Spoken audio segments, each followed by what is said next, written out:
Les Écritures sont comme des colonnes de lumière qui illuminent notre esprit et nous permettent d'être dirigés et inspirés d'en haut.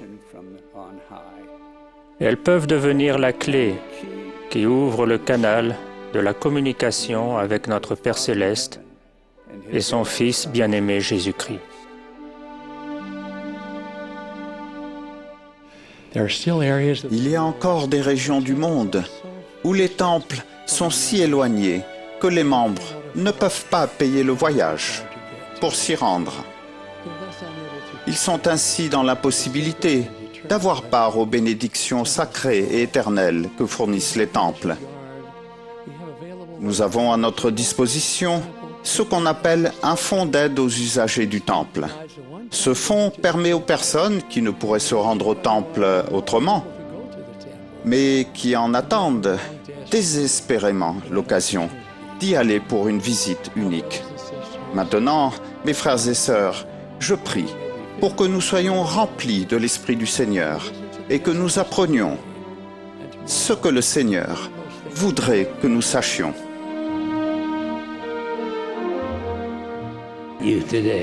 Les jeunes d'aujourd'hui sont élevés en territoire ennemi, dans une atmosphère de déclin des valeurs morales. Mais en tant que serviteur du Seigneur, je vous promets que vous serez protégés des attaques de l'adversaire si vous êtes attentifs au chuchotement du Saint-Esprit. Vous êtes peut-être parfois tentés de penser comme moi dans ma jeunesse. À l'allure où vont les choses, le monde va bientôt cesser. La fin du monde va arriver avant que je sois là où je dois être. Pas du tout. Vous pouvez vous attendre à faire les choses comme il faut. Le Seigneur ne se préoccupe pas de savoir si nous passons nos journées à travailler dans des palais de marbre ou des étables. Il sait où nous sommes. Il se sert à sa manière et pour ses fins sacrées des gens qui tournent leur cœur vers lui. Dieu sait que certaines des plus grandes âmes qui aient jamais vécu ne figureront jamais dans les chroniques de l'histoire. Ce sont les âmes bénies et humbles qui suivent l'exemple du Sauveur et passent leur vie à faire le bien.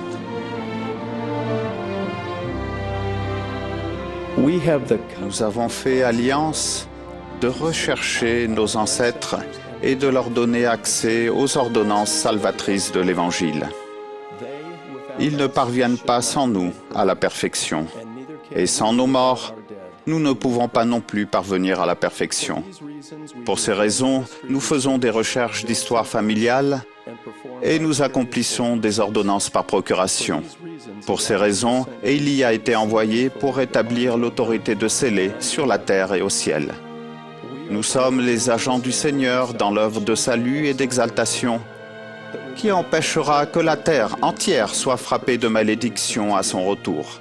C'est notre devoir et notre grande bénédiction. La famille est ordonnée de Dieu.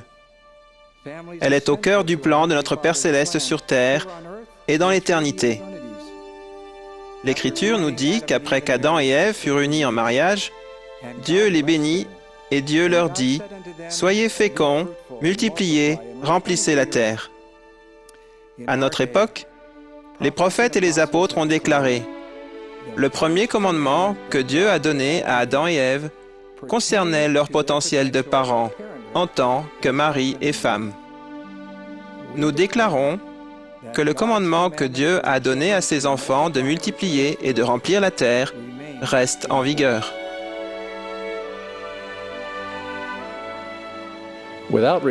Sans le repentir, il n'y a pas de véritable progrès ni d'amélioration dans la vie. Faire comme s'il n'y avait pas de péché n'en diminue pas le fardeau ni la douleur. Souffrir pour le péché n'améliore rien en soi.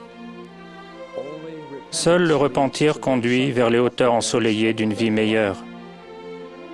Ce n'est que par le repentir que nous avons accès à la grâce rédemptrice de Jésus-Christ et au salut. Le repentir est un don divin. Le message de l'Évangile de Jésus-Christ n'est comparable à rien de ce que vous pourrez communiquer. C'est l'information la plus précieuse au monde. Sa valeur est indiscutable. C'est une perle de grand prix. En parlant de l'Église, nous n'essayons pas de la montrer meilleure qu'elle n'est. Nous n'avons pas besoin d'embellir notre message. Nous devons le communiquer honnêtement et directement.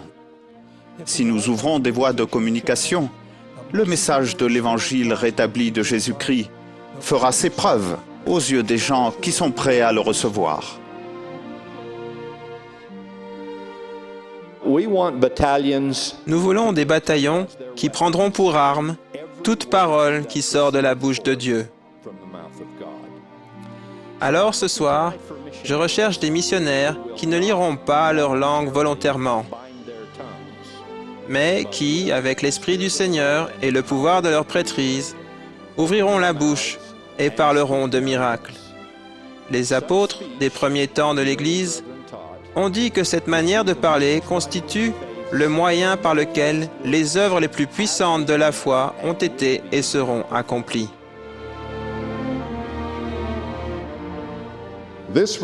Cette œuvre visant à subvenir aux besoins à la manière du Seigneur ne peut pas être négligée ou mise de côté. Elle est au centre de notre doctrine. Elle est l'essence de notre religion. Frères, c'est notre grand honneur de détenteur de la prêtrise que de mettre cette prêtrise au travail. Notre cœur et notre esprit ne doivent pas renoncer à acquérir plus d'autonomie, à mieux prendre soin des nécessiteux et à rendre des services compatissants.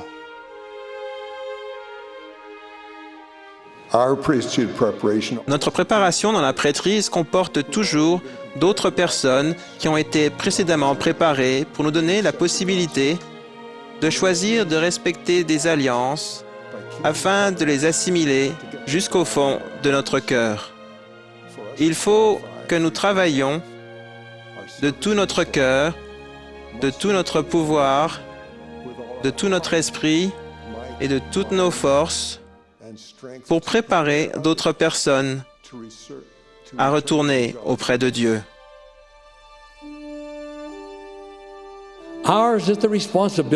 Nous avons la responsabilité d'être dignes de toutes les bénédictions glorieuses que notre Père Céleste a en réserve pour nous.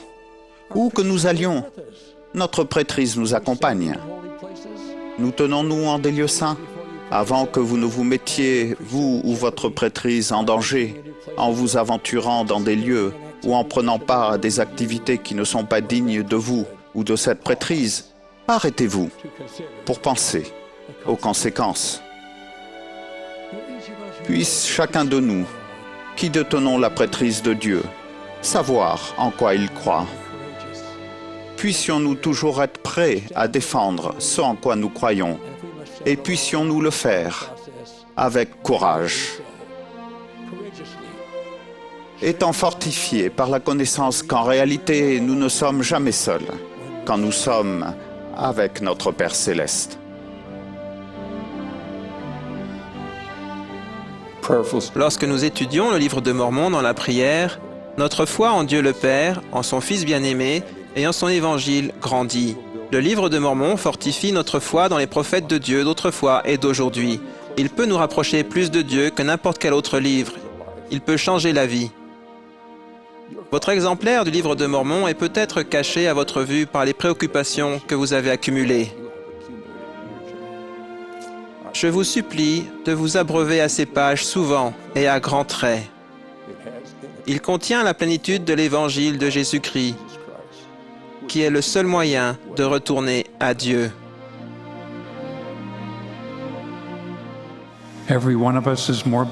Le Seigneur aime chacun de nous plus que nous ne pouvons le comprendre ou l'imaginer. Soyons donc plus gentils les uns envers les autres et plus gentils envers nous-mêmes. Souvenons-nous, quand nous confions en lui, nous deviendrons saints par son expiation, soumis, doux, humbles, patients, pleins d'amour, disposés à nous soumettre à tout ce que le Seigneur juge bon de nous infliger, tout comme un enfant se soumet à son Père. Le nom que le Sauveur a donné à son Église nous indique exactement qui nous sommes et ce en quoi nous croyons. Nous croyons que Jésus-Christ est le Sauveur et le Rédempteur du monde. Il a expié les péchés de toutes les personnes qui se repentiraient. Il a rompu les liens de la mort et il a rendu possible la résurrection des morts. Nous suivons Jésus-Christ. Il nous est demandé d'être ses témoins en tout temps, en toutes choses et dans tous les lieux. Cela signifie que nous devons être disposés à faire savoir aux autres qui nous suivons et à quelle Église nous appartenons, l'Église de Jésus-Christ.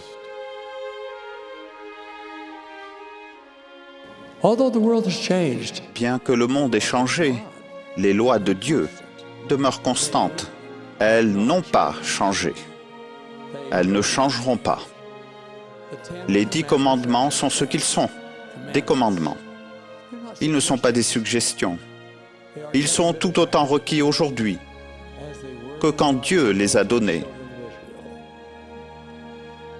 Si nous prenons la peine d'écouter, nous entendons l'écho de la voix de Dieu qui s'adresse à nous en ce moment même.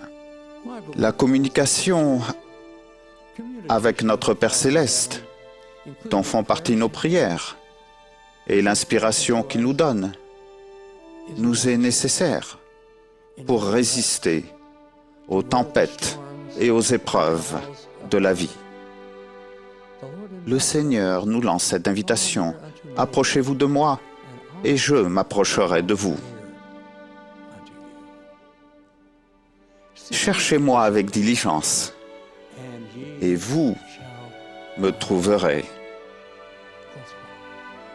Quand nous le faisons, cela nous donne le désir et le courage de demeurer dans la justice, de nous tenir en des lieux saints et de ne pas nous laisser ébranler.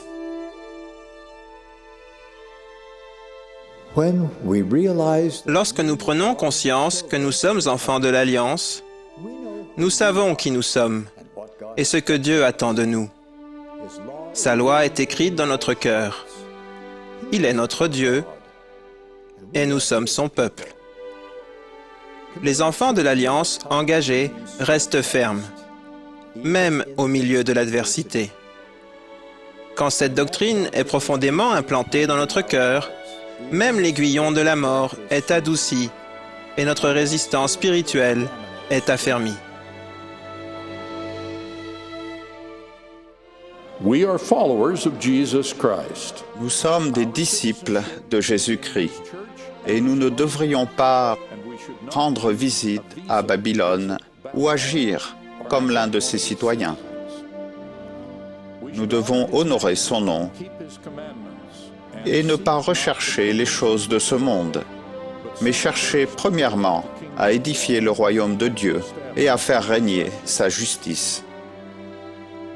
Jésus-Christ est le Fils unique et bien-aimé de Dieu.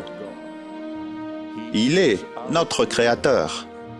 Il est la lumière du monde. Il est celui qui nous sauve du péché et de la mort. Pourquoi les personnes qui sont justes et au service du Seigneur ne sont-elles pas à l'abri de telles tragédies? Nous ne savons pas tout, mais nous connaissons des principes importants qui nous permettent d'affronter les tragédies avec la foi et la confiance qu'un brillant avenir est prévu pour chacun de nous. Voici quelques-uns des principes les plus importants. Premièrement, nous avons un Père céleste qui nous connaît personnellement, nous aime et comprend parfaitement nos souffrances.